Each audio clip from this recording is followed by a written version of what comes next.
Amen. Je vais nous prier de reprendre place. Alléluia. Bonjour à tous, rebonjour encore. Ce matin, je suis dans la joie de revoir chacun de vous. Et à chaque fois que nous sommes dans ces grands rendez-vous, il y a quelque chose que le Seigneur a préparé pour ta vie. J'aimerais te dire que peu importe tout ce que tu peux connaître, Dieu est au contrôle. Dieu est présent. Il est réel. Parfois, quand il fait des choses, tu n'es pas obligé d'entendre le bruit. Et surtout quand tu as même l'impression qu'il a gardé silence, c'est alors qu'il travaille encore pour toi. J'aimerais que ce matin, qu'on lui fasse encore confiance. Peu importe ce que tu peux voir, faisons confiance à Dieu. Alléluia. Donc nous sommes dans un thème que nous exploitons, ça fait quelques semaines, intitulé « Les alliances et les impacts et leur impact dans la vie des hommes ». Les alliances et leur impact dans la vie des hommes. Nous nous sommes basés sur Ésaïe chapitre 30, le verset 1. Je vais nous inviter à lire ces passages avant que nous puissions introduire le sous-thème de ces dimanches. La Bible dit « Malheur, dit l'Éternel, aux enfants rebelles qui prennent des résolutions sans moi et qui font des alliances sans ma volonté pour accumuler péché sur péché. » Ici, le Seigneur parle à son peuple qui s'engage dans des alliances sans sa volonté, sans Dieu. Et nous avons dit au cours de cet enseignement que chaque alliance, chaque chose qu'on accomplit sans Dieu est appelée à l'échec. L'homme ne peut jamais vivre et réussir sans Dieu. C'est comme le poisson qui ne peut pas vivre en dehors des eaux. Alléluia. Est-ce que nous sommes d'accord? Bien-aimés dans le Seigneur, en tant qu'Église, nous devons être très conscients que si je m'engage dans un projet, dans une affaire, sans Dieu, je finirai par pleurer. Lui-même, il dit « Malheur, dit l'Éternel, aux enfants rebelles qui ont pris des résolutions sans moi. » Et c'est pour cela que nous voulons apprendre des principes clés. Nous voulons apprendre comment marcher, découvrir les concepts même alliance. Tout enfant de Dieu, lorsque nous parlons de l'alliance, il doit savoir que c'est une notion, c'est un concept fondamental qu'il faudra assimiler. C'est pourquoi cet enseignement, bien-aimé, va bénir beaucoup, va délivrer, va tous nous délivrer. Et aujourd'hui, le sous-thème est intitulé « Refuse de te battre seul ». Refuse de te battre seul. C'est souvent la tendance que nous avons de se dire « Je veux me battre. Je vais livrer bataille. » Bien-aimé, aujourd'hui le Seigneur veut que chacun comprenne que nous devons avoir des alliances. Non seulement avec Dieu, et aussi avec nos frères et sœurs, nos prochains. Aujourd'hui, ce sous-thème est charnière. Nous allons découvrir les alliances entre les humains et quels sont leurs avantages. Mais aujourd'hui, j'aimerais qu'on comprenne cette réalité que tu ne peux pas te battre seul. Alléluia. Lisons Jérémie chapitre 2, 13 à 19. J'aimerais lire dans la version Semeur. La Bible dit « Car mon peuple a commis un double péché. Ils m'ont abandonné, moi qui suis une source d'eau vive, pour se creuser de citernes crévassées qui ne retiennent pas d'eau. Israël est-il Est-il un esclave acheté ou né dans la maison? Pourquoi donc devient-il une proie? Contre lui, les lionceaux rougissent, poussent leurs cris. Ils ravagent son pays. Ses villes sont brûlées. Il n'y a plus d'habitants. Même les enfants de Noph et de Tapanès te briseront le sommet de la tête. 17. Cela ne t'arrive-t-il pas parce que tu as abandonné l'Éternel, ton Dieu, lorsqu'il te dirige dans la bonne voie? 18. Et maintenant, qu'as-tu à faire d'aller en Égypte pour boire l'eau du Nil? Qu'as-tu à faire d'aller en Assyrie pour boire l'eau du fleuve? Ta méchanceté te châtiera et ton infidélité te punira. Tu sauras et tu verras que c'est une chose mauvaise et amère d'abandonner l'Éternel, ton Dieu, et de n'avoir de moi aucune crainte, dit le Seigneur l'Éternel des armées. Mais Dieu s'est plaint. C'est comme il disait, mais moi je suis la source d'eau vive. Moi j'ai de l'eau à vous donner. Pourquoi vous préférez aller boire l'eau qui tarit? Pourquoi vous préférez me laisser moi qui suis une source infinie d'eau, parce que l'homme sans l'eau ne peut pas vivre. L'eau du Nil ici signifie tout simplement les solutions humaines. Alléluia, les solutions humaines. Les gens se battent à aller voir. Oh, je vais voir tel avocat, il va plaider pour moi. On débourse beaucoup d'argent. Je vais voir tel médecin qui, on m'a dit que c'est un grand spécialiste. Avant de consulter Dieu, avant de courir d'abord vers Dieu. Cependant, Dieu assis sur son trône, en train de nous regarder, en train de dire, mes enfants, je suis là. Je suis la solution à vos problèmes, à vos difficultés. N'allez pas ailleurs, je suis Dieu. Là, Dieu est en train de se plaindre contre ce peuple. Alléluia. J'aimerais qu'on apprenne le premier principe ce matin. Là, tu peux noter. L'alliance, toute alliance va toujours dans les deux sens. Toute alliance va toujours dans les deux sens. Dans les deux sens. Deux engagements à faire des choses précises. Alléluia. Les divorces que nous voyons dans les tribunaux, partout où ils ont divorcé, c'est seulement une conséquence qu'il manque un sacrifice pour l'un ou pour l'autre. J'aimerais ce matin que nous puissions comprendre.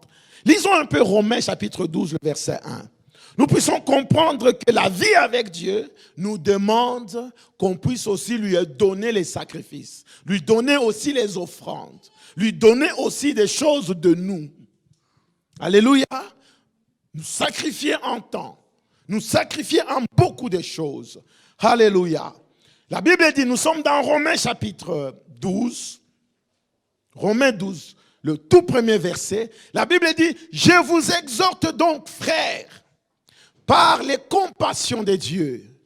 Je vous exhorte donc, frères, par les compassions de Dieu, à offrir vos corps comme un sacrifice vivant, saint, agréable à Dieu.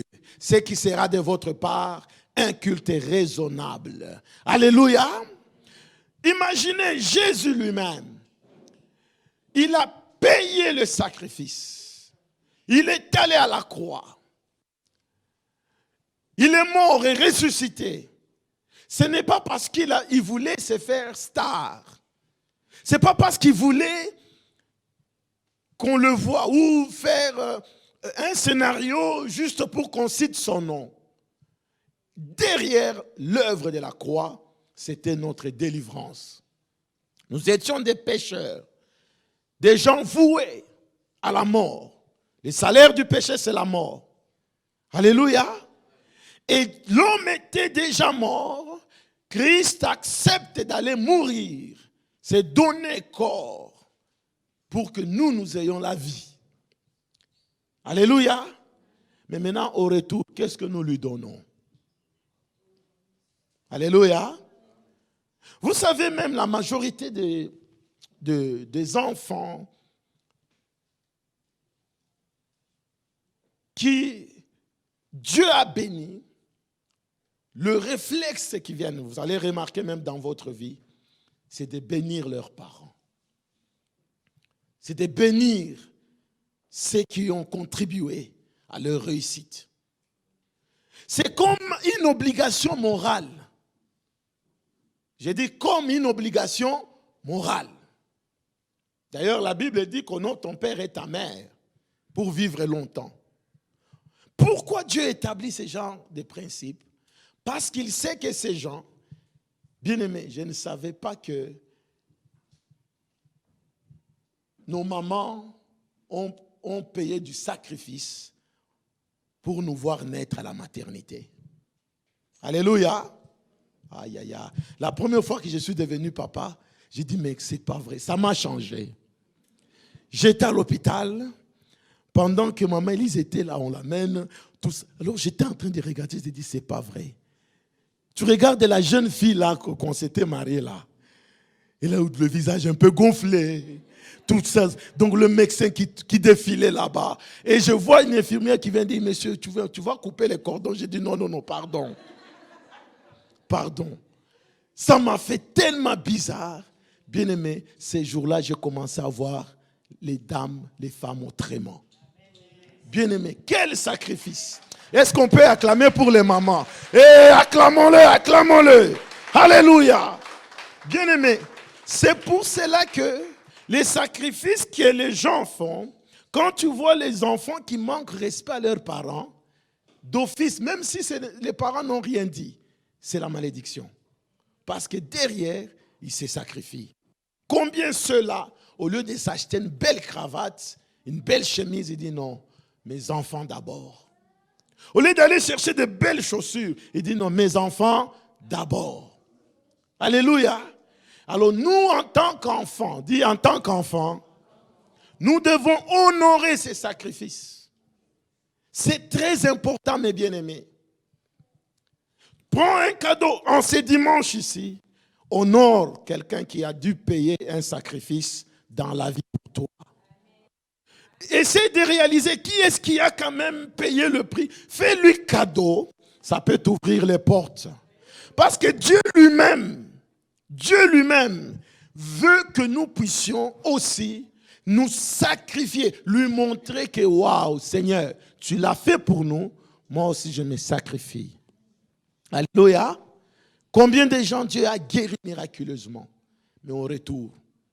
Combien de gens Dieu a sorti de la mort, a étendu sa main, alors que le médecin avait dit que c'était fini.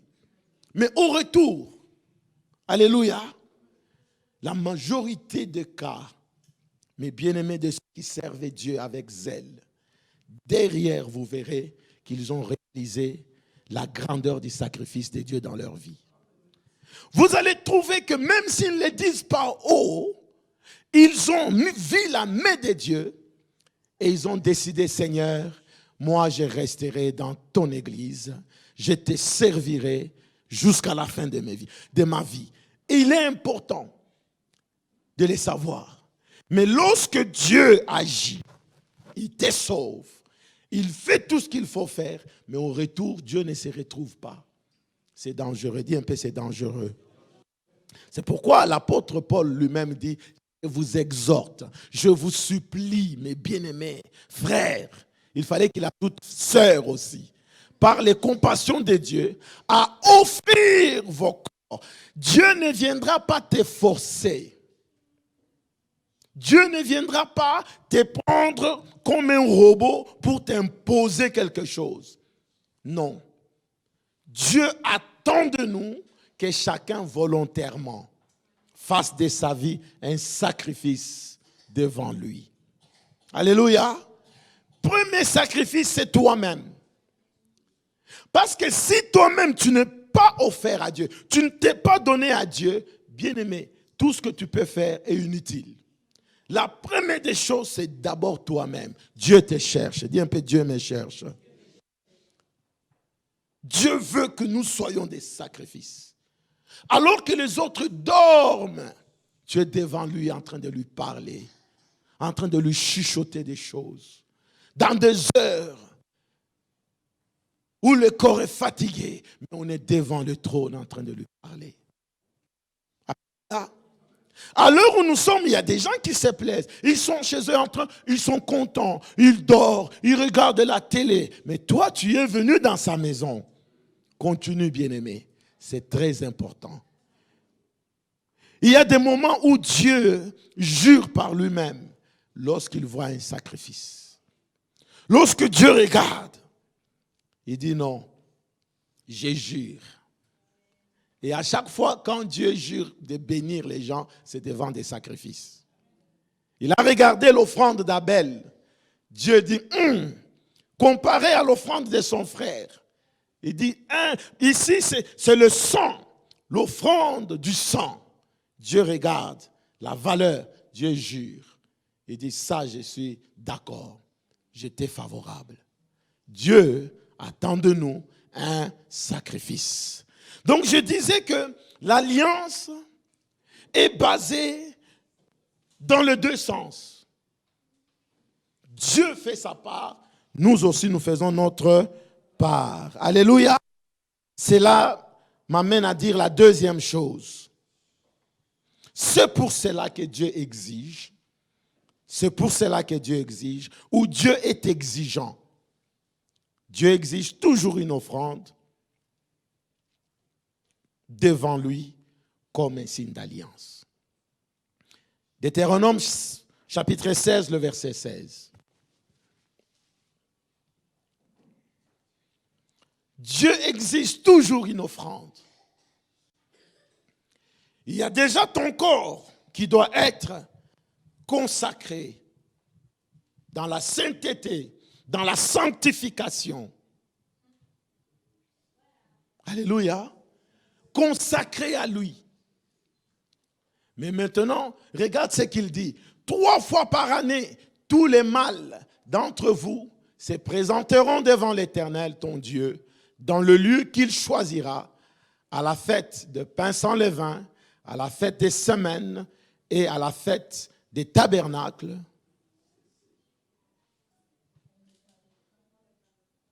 On ne paraîtra point devant l'Éternel les mains comment? Un peu vides. Les mains vides. En Israël, même lorsqu'on va voir un prophète, on se pose toujours la question, qu'est-ce que j'apporte? Regardez le roi Saül. C'était encore, je ne sais pas son nom du quartier, comment on l'appelait. Alors les ânesses de son père se perdent. Un de ses ouvriers dit, mais je connais un prophète, un voyant, qui peut nous dire où se trouvent les ânesses. Écoutez le réflexe que Saül a eu. Qu'est-ce que nous devons lui apporter? Alléluia. Ça libère une grâce. Dis un peu l'offrande.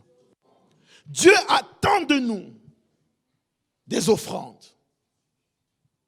La mentalité que nous avons, par exemple, ici en Europe, dès que Dieu, c'est tout ce qui est gratuit. C'est une mentalité qui tue notre foi, qui tue notre relation avec Dieu. Je parlais avec un pasteur, un homme de Dieu qui n'a plus d'église maintenant. Mais lorsque le jour où il a osé parler dans sa petite assemblée que nous devons offrir à Dieu pour payer les loyers de l'église, le lendemain, une réunion a été convoquée pour lui dire, oh voilà, il faut qu'on ferme l'église.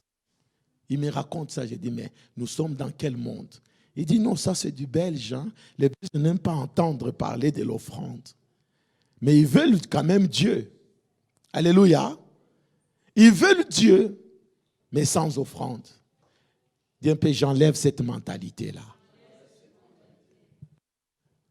Bien-aimé, c'est des choses qui sont simples, mais lorsque nous le pratiquons, ça déclenche des grâces terribles.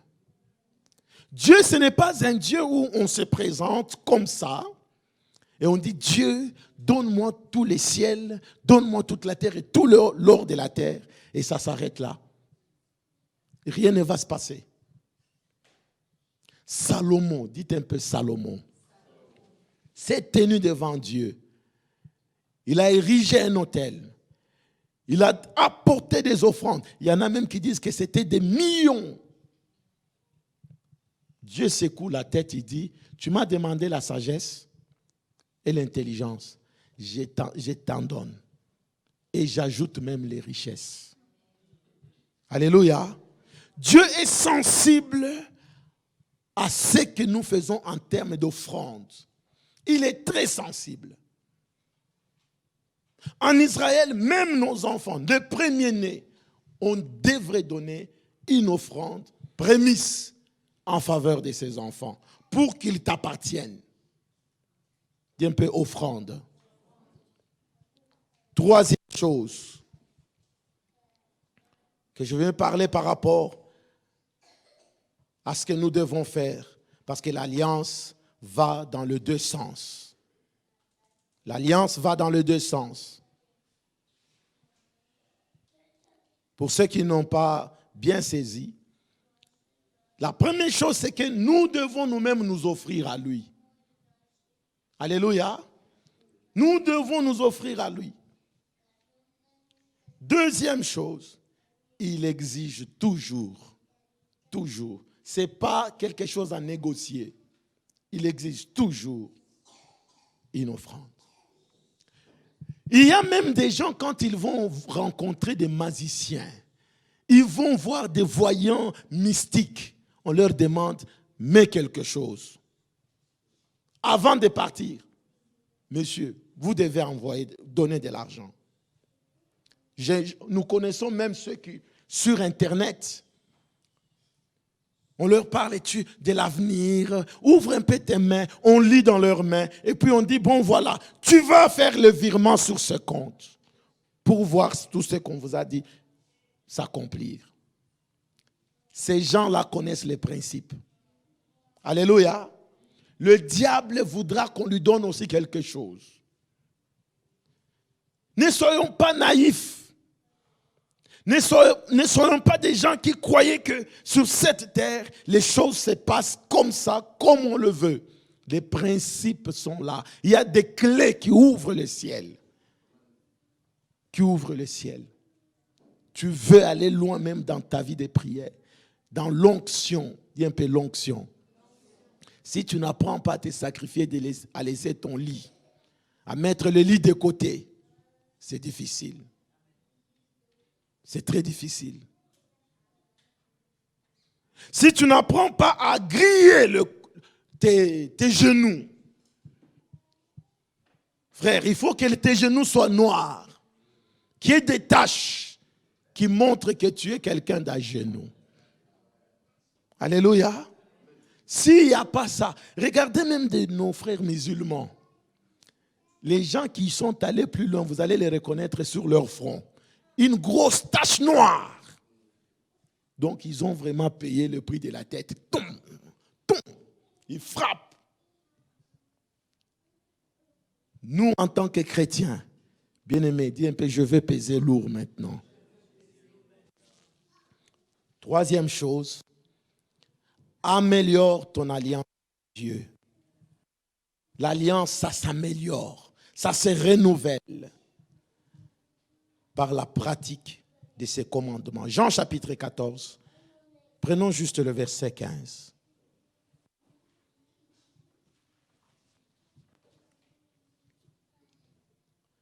Le désir d'améliorer son alliance avec Dieu, le désir de vivre dans cette joie, de marcher dans cette alliance. Seigneur, que faire pour te plaire? Que faire pour toucher ton cœur? Que faire? Il dit, si vous m'aimez, gardez mes commandements. Si vous m'aimez. Si vous m'aimez. Et en tant que chrétien, bien-aimés, cette vie chrétienne est liée à ce que nous remettons en termes de retour, de sacrifice à Dieu. Nos poids, bien-aimés, nos poids spirituels sont fonction du sacrifice que nous faisons dans l'alliance que nous avons avec Dieu. Alléluia. Il y a des hommes de Dieu, des femmes de Dieu, des enfants de Dieu, mais bien-aimés, tu peux le voir en costume, tu peux le voir bien habillé, et la faveur de Dieu est sur sa vie. Il fait des projets, il réussit. Il faut toujours te poser la question, qu'est-ce qu'il fait derrière les rideaux? Ne soyons pas naïfs. Derrière les rideaux, c'est peut-être les gens qui ne mangent pas normalement.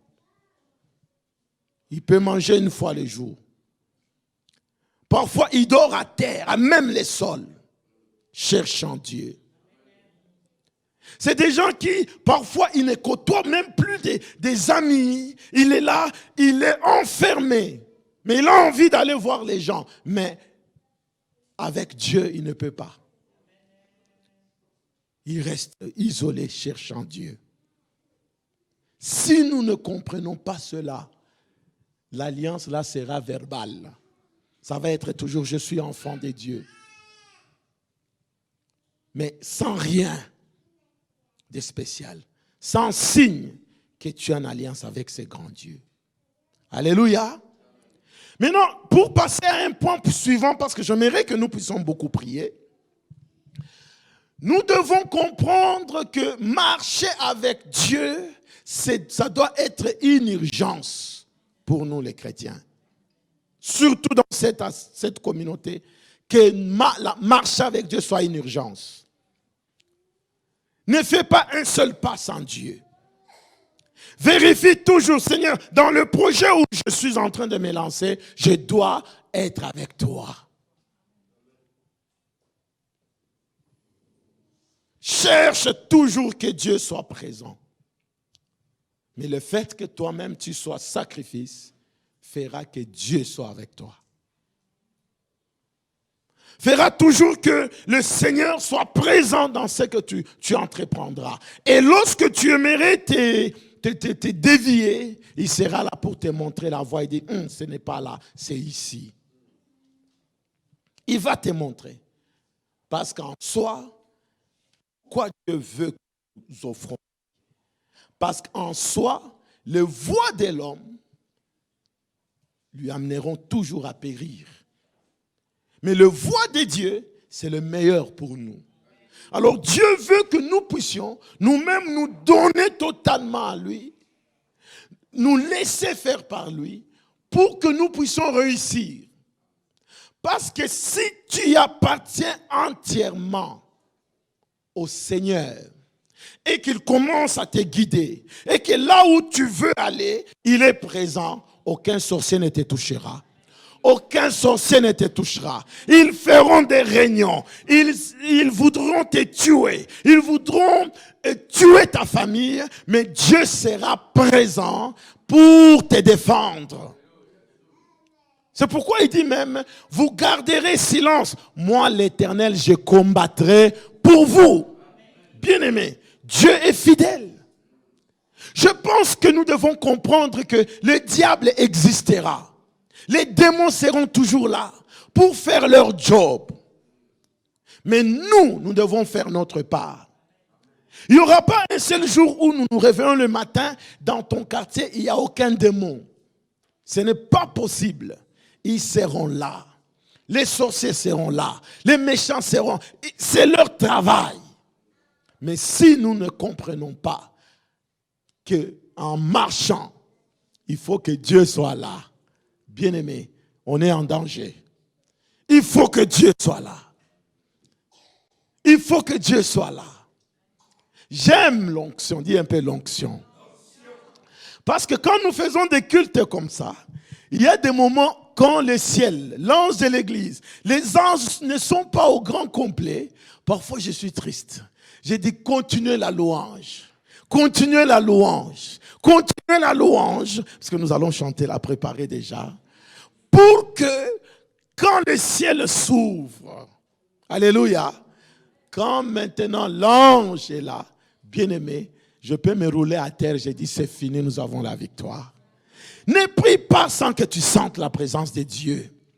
Ne sois pas quelqu'un tu ne sens pas la présence de Dieu dans ta maison. Tu ne sens pas la présence de Dieu dans ton cœur. Tu ne le sens pas, mais tu te réjouis. Non, bien-aimé. Dis-toi, mais Seigneur, est-ce que tu m'as quitté ou tu es là? Parce qu'il faut toujours que tu te testes. Et quand Dieu n'est pas présent dans ta vie, tu peux les ressentir. Alléluia. Tu peux les ressentir. Parmi d'autres des signes, il y a la tristesse, la peur. Tu peux commencer à sentir, à voir certainement sur la rue ici, tout le monde est sorcier. Alléluia. Mais quand tu as la présence de Dieu, où que tu ailles, au travail, que ce soit je ne sais où, il y a cette assurance. Il y a cette joie qui t'accompagne. Et même la louange monte dans ton cœur. Tu commences à chanter. Tous les cantiques qu'on chante à l'église, là, ça commence à monter dans ton cœur. Alléluia. Une fois, nous sommes à table. On mangeait avec maman Élise, mais on est en train de chanter un même cantique. Alléluia. Mais sans se dire. Et à un certain moment, quand je sais de sortir les cantiques comme je ne suis pas chanteur, j'entends elle l'entend me dit, mais nous chantons le même cantique. Dis un peu la présence de Dieu. Bien-aimés, nous devons tout faire. Dieu veut que nous nous offrons, que lui soit présent. Au point où quand tu regardes, tu constates que je ne le sens plus. Fais tout pour chercher à un sacrifice à faire. Mets ton lit de côté. Crie à Dieu. Mets tout de côté parce qu'il t'attend. Alléluia. Moïse, qui rencontrait Dieu, fait une prière, dit, Dieu, nous sommes là, tu m'as donné ce peuple, mais je mérite une assurance. Lisons un peu dans Exode 33. Exode 33. C'est un chapitre qui fait l'objet d'une de mes publications qui sortiront bientôt. Fais-moi voir ta gloire. Bien-aimé, Moïse dit que ne nous laisse pas marcher. Verset 15, 14, 15, 16. Ne nous laisse pas marcher si tu n'es pas avec nous. Ça, c'est Moïse qui parle avec Dieu. Il dit, l'Éternel répondit, je marcherai moi-même avec toi et je t'ai donné du repos. Aïe, aïe, aïe, aïe. Je prophétise le temps du repos. Je déclare qu'avec l'Éternel, nous ferons des exploits. Il écrasera nos ennemis. Il nous fera entrer dans le repos. Nous allons jouir du repos de l'Éternel. Mais à condition qu'il soit avec nous. Je déclare ce matin que l'Éternel Dieu soit avec toi. Que ça soit au travail. Que ça soit dans le voyage. Que ça soit dans tes études. Que ça soit dans ta maison. Dans ta vie de foyer. Que l'Éternel soit avec toi. Qu'il soit avec toi dans les courses, qu'il soit avec toi dans le magasin, qu'il soit avec toi partout, qu'il soit avec tes enfants, qu'il soit avec toi, l'Éternel notre Dieu. Est-ce qu'on peut commencer à l'acclamer? Acclamez-le ce matin. Il est Dieu, il est Dieu. Oh, j'aime le Seigneur. Dieu est fidèle. Dieu est fidèle. Mais bien-aimés, ne marche pas si tu n'es pas sûr que Dieu est avec moi. Entre dans des projets tout en étant sûr que ça c'est Dieu. Alléluia. Tout en étant sûr. Ça c'est Dieu. Il est présent. Mais maintenant, Dieu peut être présent dans ta vie. Ce n'est pas une garantie qu'il restera toujours présent. Je reprends. Dieu peut être être présent aujourd'hui dans ta vie. Mais ce n'est pas une garantie qu'il restera toujours présent. Beaucoup de chrétiens, enfants de Dieu, sont restés dans les anciennes gloires. Oh, à l'époque là, quand nous prions, on voyait la gloire de Dieu. À l'époque là, waouh, je voyais des visions, Dieu parlait. Nous voulons le Dieu de maintenant. Nous voulons le Dieu des signes et des miracles de maintenant. Et c'est un gros piège. Bien aimé, à un certain moment, ça allait être un gros piège pour moi-même qui vous parle. Je suis resté dans, waouh, à un certain moment, j'ai vu Dieu faire ça, guérir ceci. Oh Seigneur, tu es présent. Mais non, hein, j'ai constaté que j'avais maintenant des cas. Quelqu'un vient, oh pasteur, je suis malade. Je suis resté dans l'ancienne gloire. J'ai dit, au nom de Jésus, sois guéri. Mais après, non, Seigneur, pasteur, ça n'a pas changé. Alors, ça commence à être frustrant. J'entre en prière. Le Seigneur me dit, oui, j'étais fort utilisé.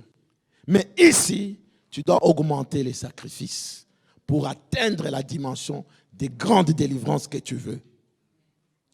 Alors, je sors de là confus. Je dis, waouh, Seigneur, ça, je ne savais pas. Le Dieu que tu as aujourd'hui, bien-aimé, ce n'est pas cette présence qui t'est garantie pour demain.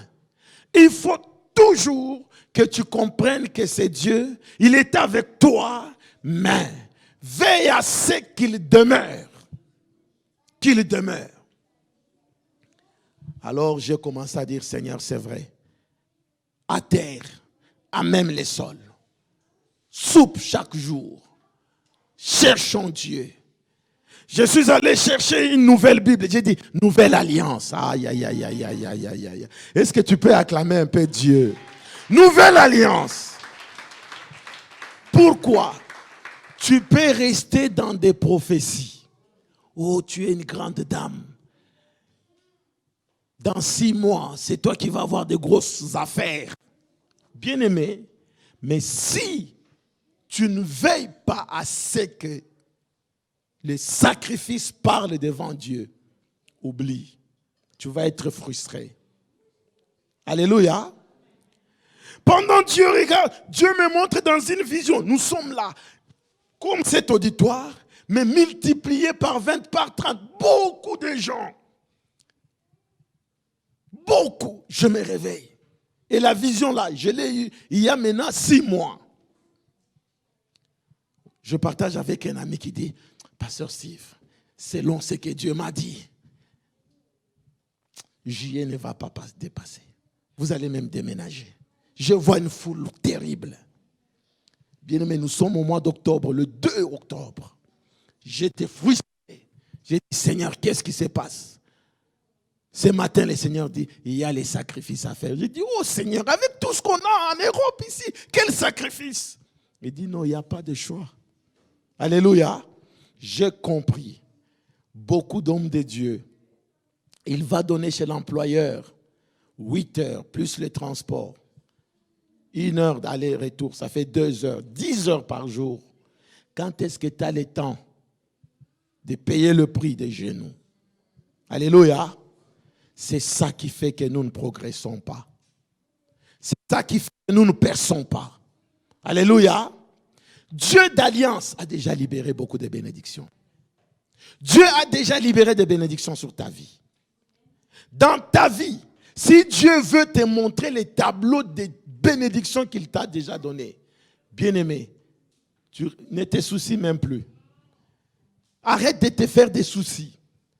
Dieu a déjà libéré des guérisons, des miracles, des choses. Mais ta part, dis un peu ma part. Dis un peu ma part. Nous avons notre part. Décidons maintenant de payer le prix. Voyez l'athlète. Un athlète sait que nous allons courir. Il y a un prix qui est en jeu. Mais maintenant, il va se dire, bon, ça va. Comme je suis un athlète, j'ai déjà gagné des matchs. des compétitions avant. Je suis le premier à avoir tel l'année dernière. Maintenant, il ne fait rien. Quand la prochaine compétition arrive, même si on a dit qu'il n'y a pas un autre qui a la même capacité que lui, bien aimé, il finira par échouer. Pourquoi? À partir du moment qu'on a arrêté de payer le prix pour la coupe qui nous attend, la coupe, elle existera. Mais le sacrifice qui ne va pas égaler cette coupe, bien aimé, ne peut jamais l'avoir. Le Seigneur a mis devant toi des grandes promesses. Le Seigneur a mis devant toi des grandes choses. Un mariage glorieux. Alléluia. Mais maintenant, au retour, en contrepartie, quel est le prix qu'on met pour atteindre ce que Dieu a mis devant toi? C'est pour cela, grande vision, grand sacrifice. Là, tu peux noter. Grande vision, grand sacrifice. Bien-aimé, tu veux que tes enfants réussissent, que tes enfants soient grands. Tu ne mets pas assez de sacrifices. Bien-aimé, il ne faut pas rêver. Il ne faut pas rêver. Il y a un prix à payer. Il y a quelque chose à donner. Sans laquelle on ne peut pas toucher la coupe. Alléluia. Les compétitions sont là. Vous allez constater qu'on a mis soit une coupe d'une valeur de 10 000 euros, 1 000 euros, d'1 million. Mais bien aimé, les athlètes qui y travaillent, ils payent le prix. Alléluia. Proportionnellement à la coupe qui est en jeu. À la coupe qui est en jeu. J'ai compris cela. Comprenons cette réalité. Vous allez voir que beaucoup, nous n'allons plus souffrir. J'ai vu des gens qui sont morts avec des promesses. Il y avait une servante de Dieu qui chantait. Je ne veux pas donner son nom parce qu'elle est déjà morte. À l'époque, quel talent! Elle chantait toute jeune. Elle a commencé à chanter à 9 ans. Faire des concerts. Elle a grandi dans l'église, dans la maison de Dieu. À ses 17, 18 ans, des producteurs se faisaient la guerre pour la voir. Elle a commencé à voyager dans l'international. Bien aimé. À un certain moment,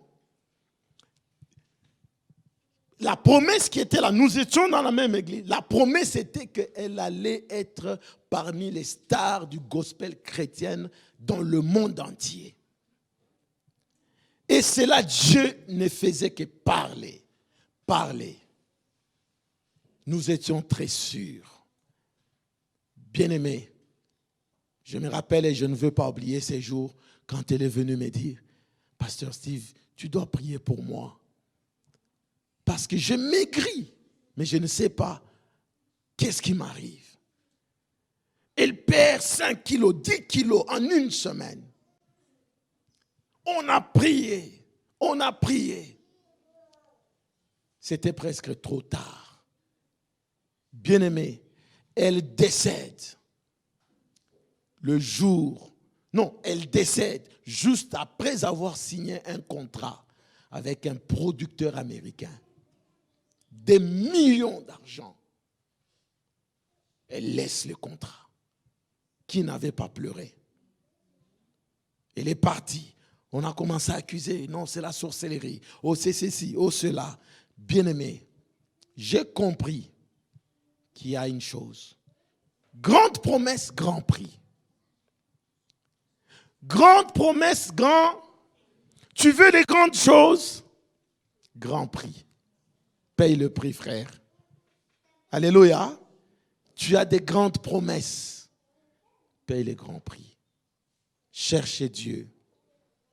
Les autres, à l'heure où ils vont au cinéma, passer des moments en train de rire.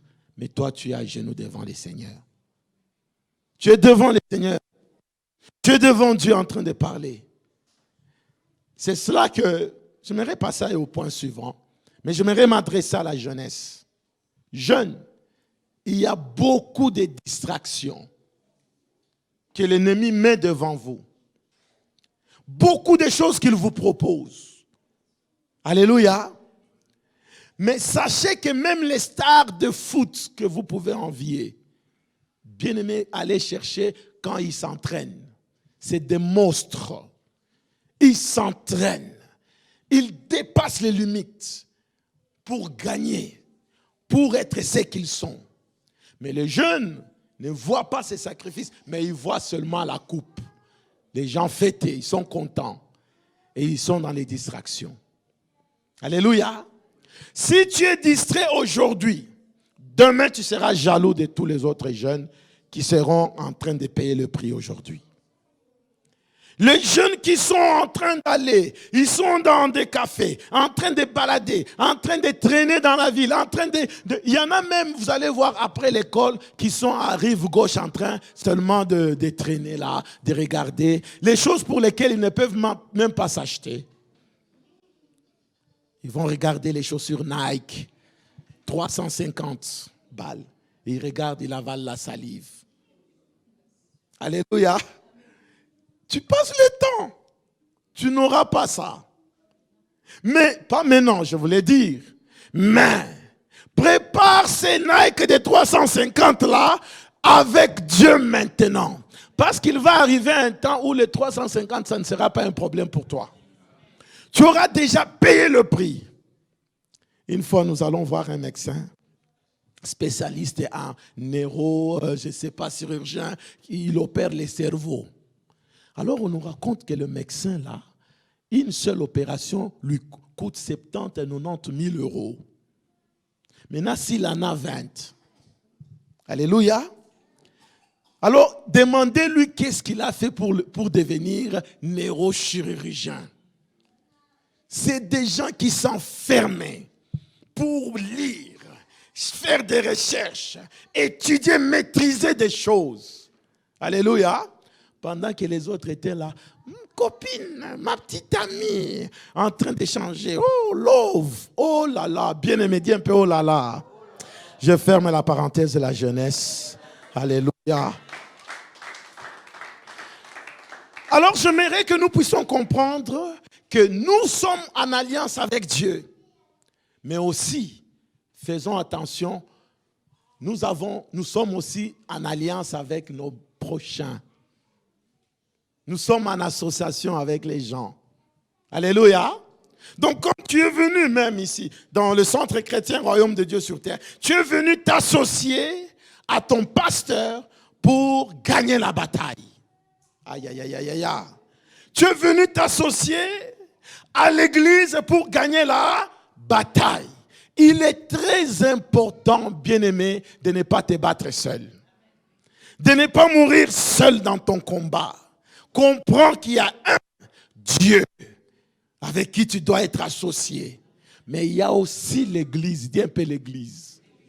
L'église est une force. Un chrétien qui prétend ne pas avoir l'église, ne pas être dans l'église, bien aimé, ces chrétiens-là peut disparaître. Pourquoi? À l'heure où nous parlons, il n'y a que l'église qui peut protéger des familles, qui peut protéger les nations. Lisons un peu dans la parole de Dieu. J'aime la parole de Dieu. Allons dans Matthieu 16.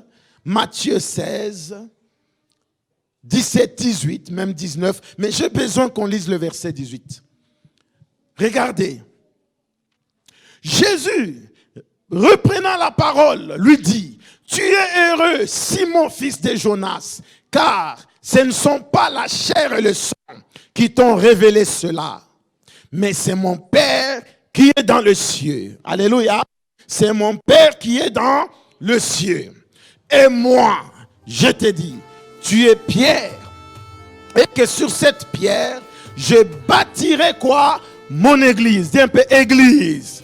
Je bâtirai mon église et que les portes du séjour des morts ne prévaudront point contre elle. Change la version, le verset 18. Bien aimé. L'église est puissante. Aucun sorcier ne va vaincre l'église. Aucun magicien ne peut vaincre l'Église. S'il y a un royaume, s'il y a une communauté, s'il y a un groupe de gens, s'il y a un ensemble de chrétiens qui s'appelle l'Église, sont des imbattables. Bien-aimé, je suis en train de dire à quelqu'un, à cause du fait que tu es dans cette église, les sorciers ne vont pas te vaincre. La sorcellerie de ta famille ne va pas te vaincre. La sorcellerie de ce pays ne va pas nous vaincre. Même si dans la ville, on interdit que les chrétiens aillent de l'avant. Mais sachant que les églises dans cette ville naîtront davantage. Le diable ne peut jamais arrêter l'église. Jamais de la vie. Voilà pourquoi il dit que nous sommes des ambassadeurs de Christ. Si Christ a écrasé les diables, si Christ a vaincu, nous aussi, nous sommes de plus que vainqueurs. Oh bien-aimé, je déclare, le fait que tu sois dans l'église, c'est une grande protection. C'est une grande assurance. Ne sois pas un chrétien sans église. Ne sois pas un chrétien sans pasteur. Et il y a église et église.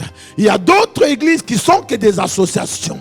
Mais l'église où l'Esprit de Dieu est présent, l'onction est présente, bien-aimé, peu importe la taille du démon, peu importe la taille des dominations, on ne vaincra jamais l'église. On ne vaincra jamais l'église. Jamais. Je déclare, aucun sorcier dans cette ville ne nous vaincra. Aucun magicien dans cette ville ne viendra et réussir. Je déclare que toutes les antennes diaboliques et démoniaques implantées dans la ville, dans vos familles, ne vont vaincre. Nous les détruisons au nom de Jésus-Christ. Les démons géants qui est en train de contrôler ta famille, ces démons vont lâcher prise. Je suis en train de lui ordonner de lâcher le contrôle sur ta famille, sur tes enfants. Ils vont lâcher. On ne vaincra jamais l'église. On ne vaincra jamais l'église. On ne vaincra jamais l'église de Jésus-Christ. L'église pour laquelle Jésus est mort à la croix et il est ressuscité.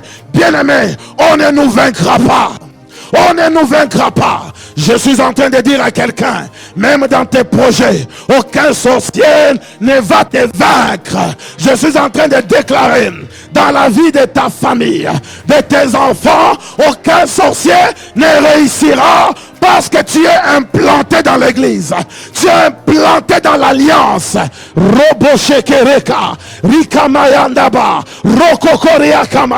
Je suis en train d'ordonner la délivrance de tous les enfants de Dieu dans cette église. Peu importe là où tu es maintenant, je suis en train de déclarer ta délivrance. Je chasse la mort de ta maison. Je chasse l'ange des ténèbres qui a pris en captivité tes finances, ton travail. Je leur donne de lâcher prise. De lâcher prise. De lâcher prise. Au nom de Jésus. Riboshekere Baba. Yanda Karia Babasha. Rokobayanda Baka. Associe-toi à l'église. Ne sois pas sans église. Bien-aimé, sois planté des deux pieds dans l'église. N'aie pas le pied, un pied dehors, un pied dedans. Sois planté dans l'église. Tu auras des victoires. Tu auras des victoires. Je déclare ce matin, quiconque en ces lieux, étant dans l'église, mais l'esprit des morts en train de le poursuivre, les maladies envoyées dans les ténèbres, je déclare maintenant la délivrance. Soyez libres de vos maladies. Soyez libres. Soyez libérés. Au nom de Jésus-Christ. Peu importe les lois des ténèbres qui condamnaient vos vies. Parce que vous êtes dans l'église, je déclare votre délivrance. Votre délivrance. Votre délivrance. Bien-aimé, tu peux prendre place. J'aimerais qu'on comprenne quelque chose parce que nous allons prier. Jésus dit, les portes, Il dit, sur cette pierre, je construirai mon église. Et la puissance de la mort ne pourra rien contre elle. Vous savez que même les maladies, c'est le premier signe de la mort. La pauvreté, c'est un signe de la mort. Tu commences à constater la sécheresse financière, les maladies, chaque jour, quotidiennement. Bien aimé, c'est des signes qui précèdent la mort. C'est comme un peu le froid. On sent maintenant le froid arriver. On voit maintenant que le vent n'est plus le vent d'été. On commence à constater que bientôt là, la neige va tomber. Il en est ainsi aussi de la mort. Bien-aimés, les divorces dans des foyers, dans des couples, commenceront par des incompréhensions, des querelles, des disputes, des accusations. Sachez que non, il y a un démon qui veut vous séparer. Alléluia.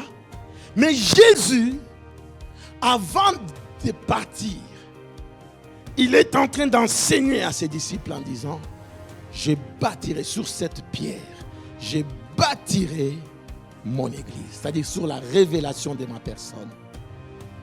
Alléluia. L'église appartient à Jésus-Christ. C'est pour cela, il est important. Si vous regardez bien, le diable connaît cette vérité. C'est pourquoi quand il veut achever la vie d'une personne, il éloigne d'une église. Il t'éloigne.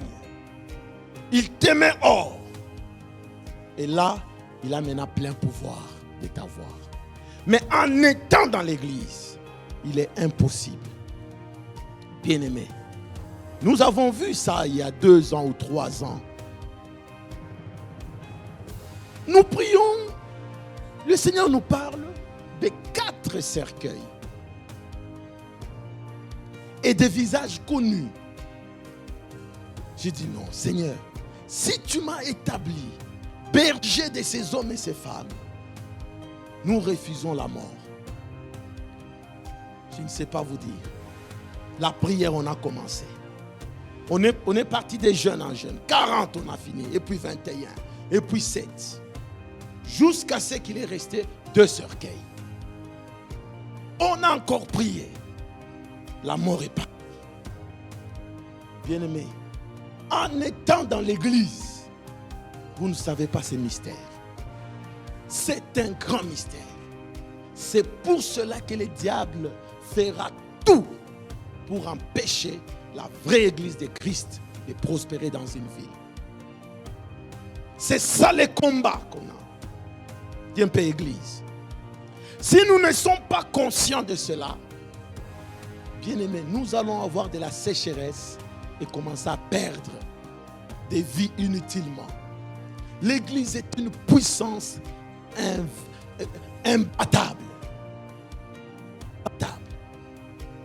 Dans l'église, regardez Israël de la manière dont ils se battent pour le temple de Jérusalem.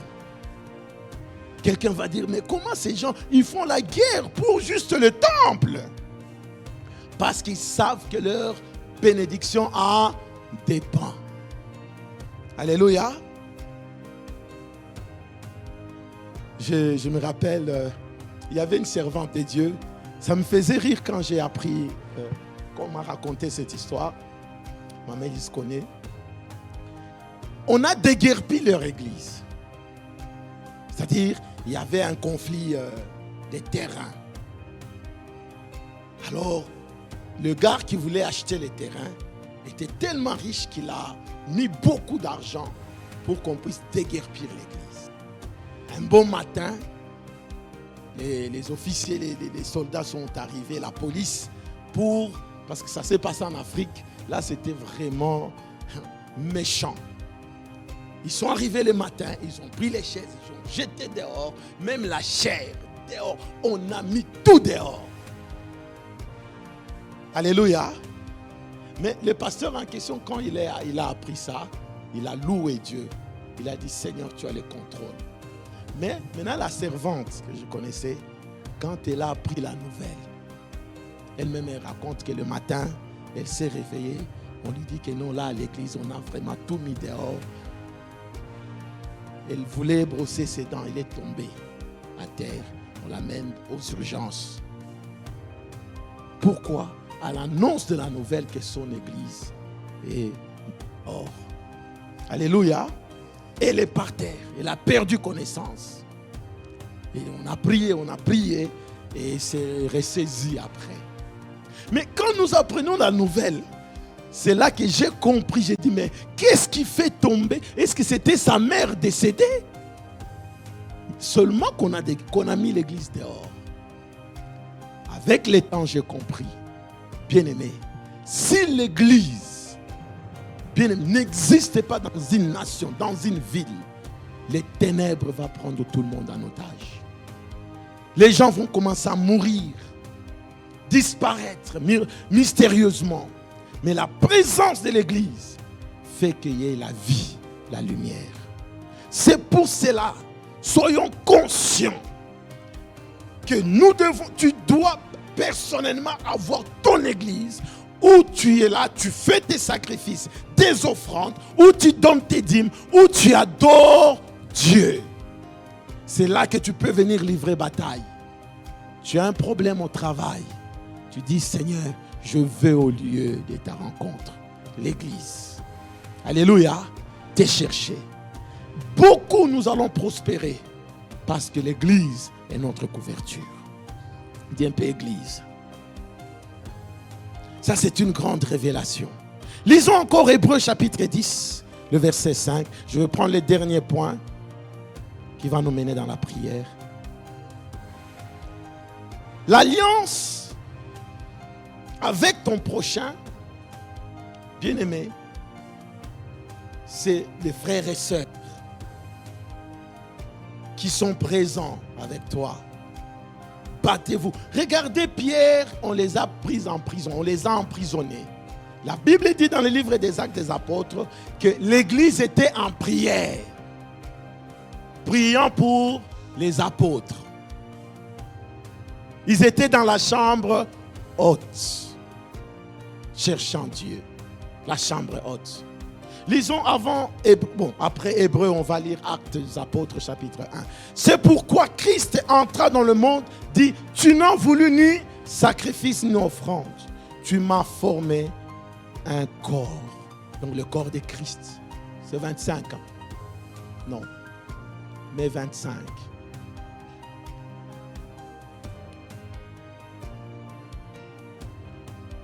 Ah voilà. La Bible nous dit clairement, n'abandonnons pas notre assemblée comme c'est la coutume de quelques-uns, mais exhortons-nous réciproquement, et c'est là d'autant plus que vous voyez s'approcher le jour. Abandonne pas ton église. C'est là ta source, ta force. Alléluia. Qu'est-ce que quelqu'un comprend cela? Oui. Peut-être c'est pas pour toi, mais va parler au voisin. En lui disant, voisin, ce dimanche, je ne te vois pas aller à l'église. Fais attention. Parce que l'ennemi en sait. C'est pourquoi il t'éloigne. La force. La force de l'unité dans la prière. C'est pourquoi je suis en train de lancer l'appel. Cette semaine, viens prier avec nous. Soyons ensemble. Mets un peu Actes des Apôtres, chapitre 1. On commence par le verset 2.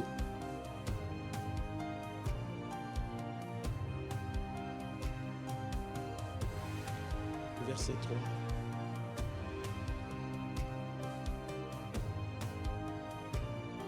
Va dans le chapitre 2, à partir du premier verset.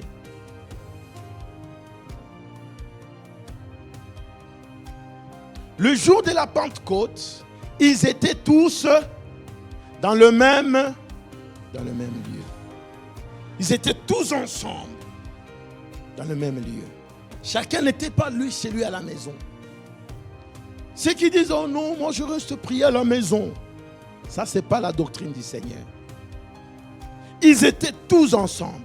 Si nous voulons obtenir des victoires, bien-aimés, nous devons nous mettre ensemble. Nous devons être cette église puissante.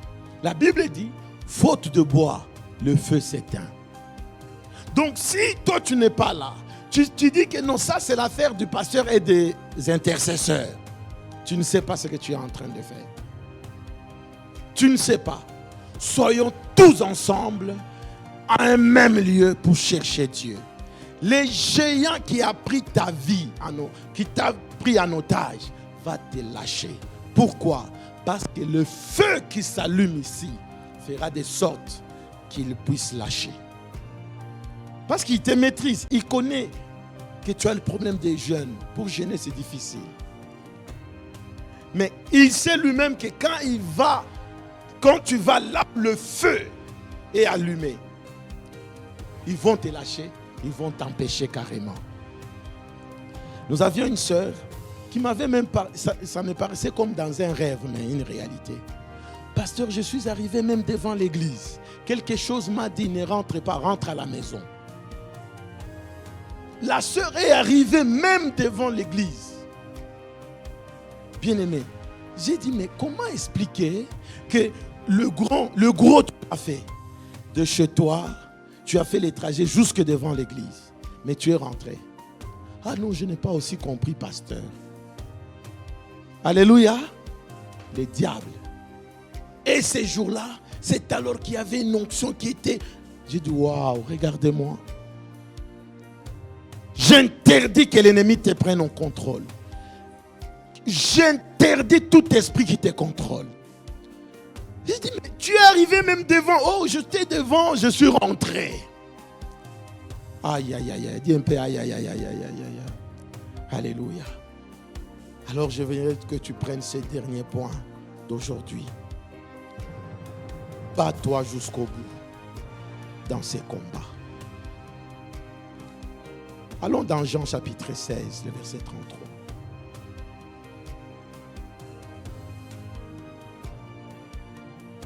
Ce qui fait que beaucoup de gens arrivent à lâcher prise. Ils n'ont pas la persévérance. Les combats seront là. L'ennemi viendra à chaque fois, surtout s'il sait que tu es un enfant de Dieu vrai. L'ennemi viendra toujours te combattre. L'ennemi viendra toujours te faire la guerre.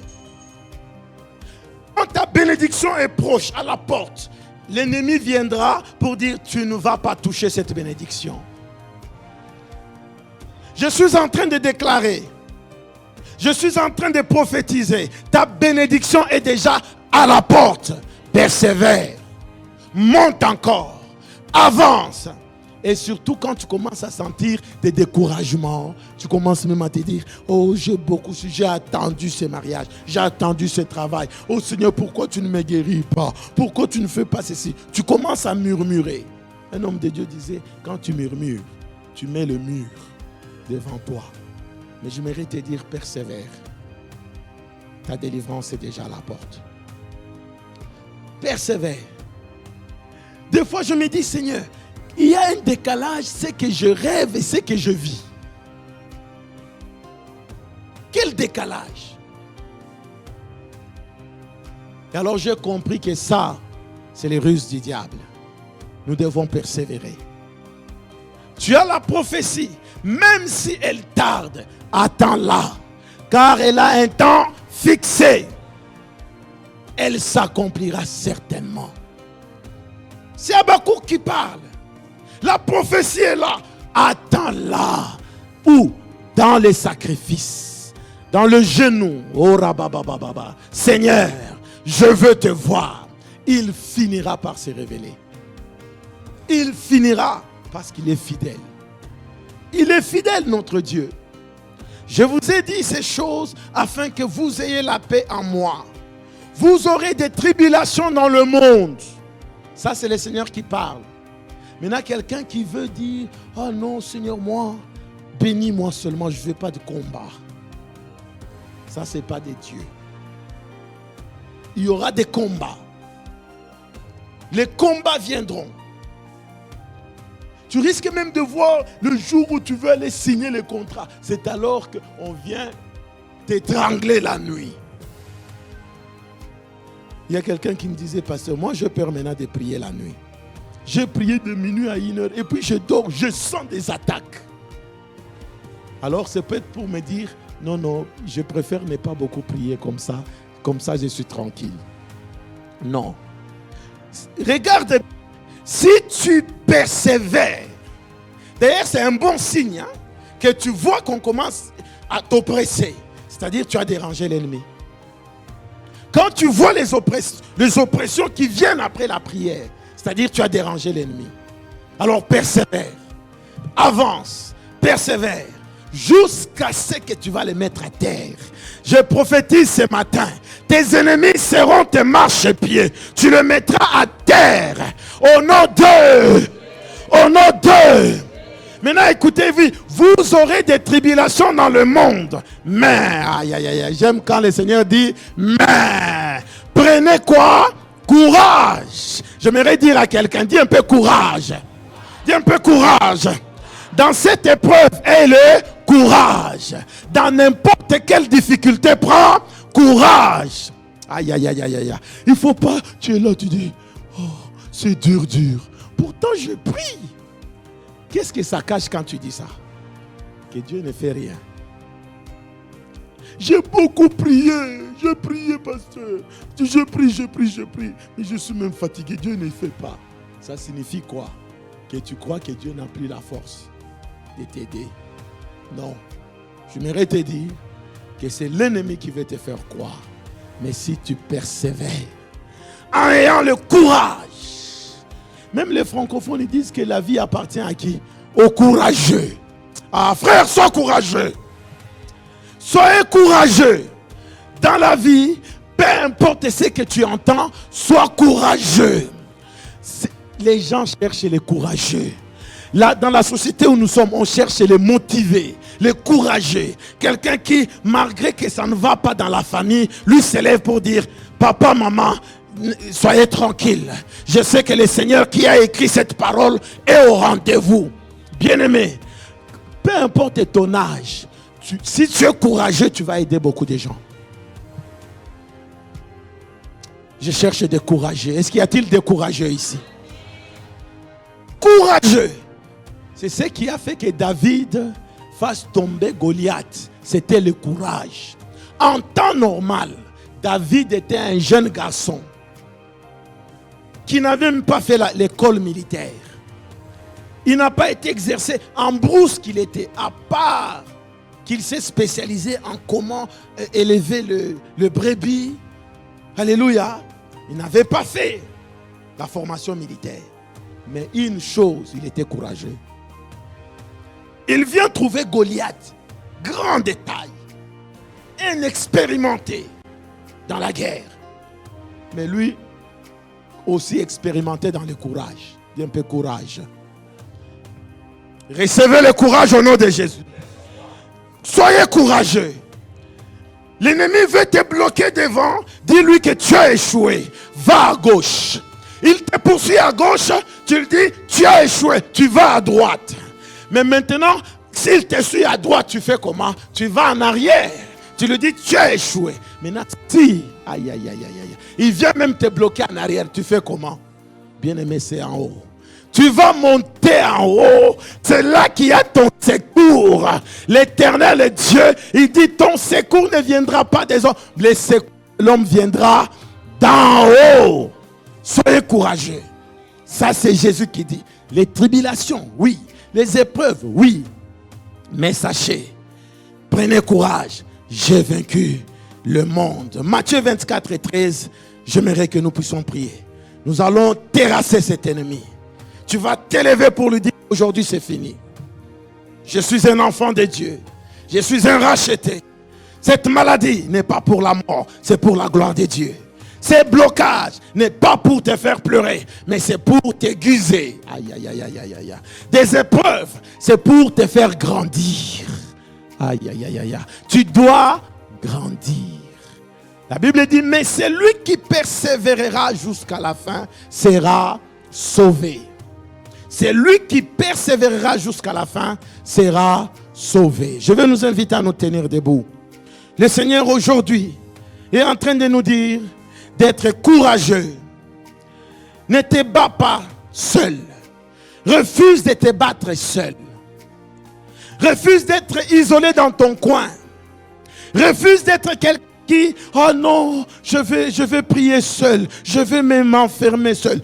Bien-aimé, sois sûr de l'alliance que tu as avec le Seigneur. Sois toi-même un sacrifice en retour. Sois toi-même une force. Fais des choses où Dieu reste en train de dire, je jure, ce que tu viens d'accomplir, je t'honorerai. Tu dois savoir que tu dois avoir l'allié. La première alliée dans ces combats, c'est l'Église. C'est l'Église. Sois conscient. Les batailles, les combats viennent. Bien-aimé, s'il faut prendre tes clics et tes claques, tu dis non, moi, mes soirées, je les passe à l'église. Tu verras Dieu. Tu verras Dieu. L'église est une puissance imbattable qu'on ne peut jamais vaincre. Mais maintenant, sur cette terre, nous sommes sur le champ des batailles. Si tu n'es pas courageux, si tu n'as pas le courage, bien-aimé, l'ennemi peut t'enterrer. Je veux que tu dises, je suis courageux. Sois courageux dans ce que tu entreprends. Courageux dans la foi. Courageux en tout. Et tu verras les résultats. Élevons nos mains. J'aimerais que chacun commence à prier. Commence à parler à Dieu. Commence à prier même en langue. Commence à demander l'esprit de courage. L'esprit de courage. L'esprit de courage. L'esprit de courage. L'esprit de